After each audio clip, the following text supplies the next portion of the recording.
Those are figures and facts. The problem is, two, maybe if there are inefficiencies,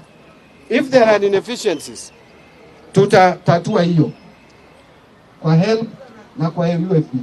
Lakini kama tunalipa karo to students we should not be paying fees for. We should have a system that would identify those who are truly needy and pay for them school fees in full. Those who are not needy, I don't even know why. If your parent can afford, why do you even ask for government funding?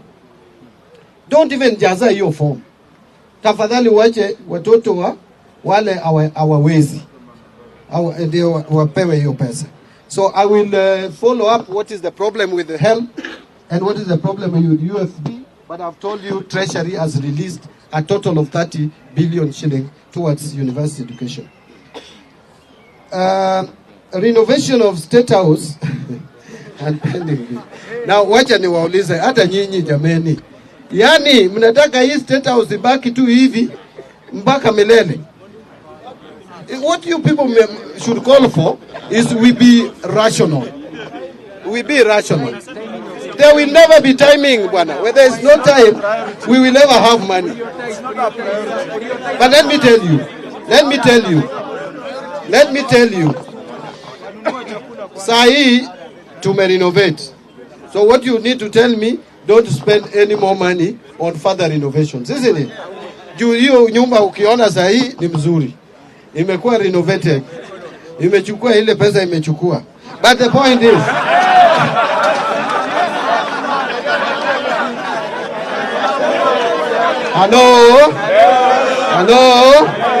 Hello. But that, by the way, to me, State House had reached a point of shame. It was even now leaking, surely. A State House of the Republic of Kenya, leaking. Anyway, it has been renovated. What we must make sure we do going forward is that we may not have more money to renovate any other thing, isn't it? On pending bills, I think I responded, isn't it? Yes. On Willis, Eurobond. Eurobond is a big issue. Remember when the government started taking Eurobond in 2014? Jubilee government, Jubilee 1. Go back to answer. The things I said in 2014 is what is biting us today. I talked of us borrowing expensively for budgetary support. You know, when you talk of budgetary support, it means money is coming and it is not going to specific project. So you borrow money even to clean streets. How does it pay back? And you are borrowing expensively, commercial loan. That to me was a wrong decision taken, but it is already taken and the governments are there in perpetuity. We must now make sure that we contain our appetites for Eurobond. If you look at the budget figures for 25-26, external borrowing is coming down to 200 and something billion. We want to move towards eliminating commercial borrowing in this country.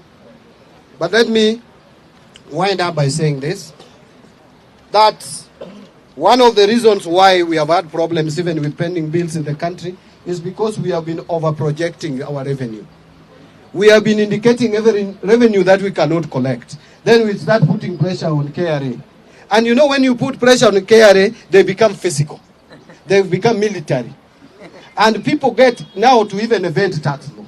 Because when people come to you, like military, you will start running away. You will not even stop to discuss with them. What we want is a friendly KRA, which comes to you and tells you, you know, we have assessed you, and you have not paid 80,000. What could have been the problem? You tell them, I had school fees. Okay, now if you had school fees, when can you pay it? Can we agree on a payment plan? We want such kind of KRA.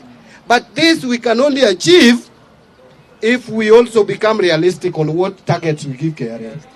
Like this year, 25-26, if you saw the budget figures, we had projected to collect ordinary revenue 3 trillion and 18 billion. It is impossible. I have asked the team at the Treasury and we have done that. We have revised it downwards to 2 trillion 835. We must start from realistic revenue so that we don't spend what we don't have. Because when you put higher revenue, you start inflating expenditure. When the ministries find they have been given money to spend, they will spend it and you don't have it, pending bills. So we have reduced our revenue projection for 25-26 by 183 billion downwards. That is a starting point. So wacha nimalizia hapo. Ninataka kusema tena asanteni sana kwa kutukaribisha hapa na kutupea nafasi Bwana Spika ya kuongea na wananchi. Ninakuhakikishia siku ya leo ukiniita tena nitarudi, hata kama ni kunisomea nitakuja mnisomee. Mniambie MBADI ulikuja hapa ukatuahidi hii na hii, tumeona umefanya contrary, lakini msinichape.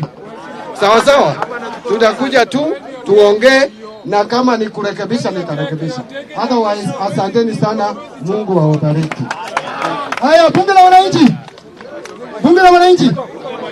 In a somewhat special departure from convention, Bwana Waziri, I take this opportunity to thank you for honoring our invitation with President Gaucho. Tumefanya hiyo kazi na tumeshukuru sana kwa kukuja na kusikiza sisi.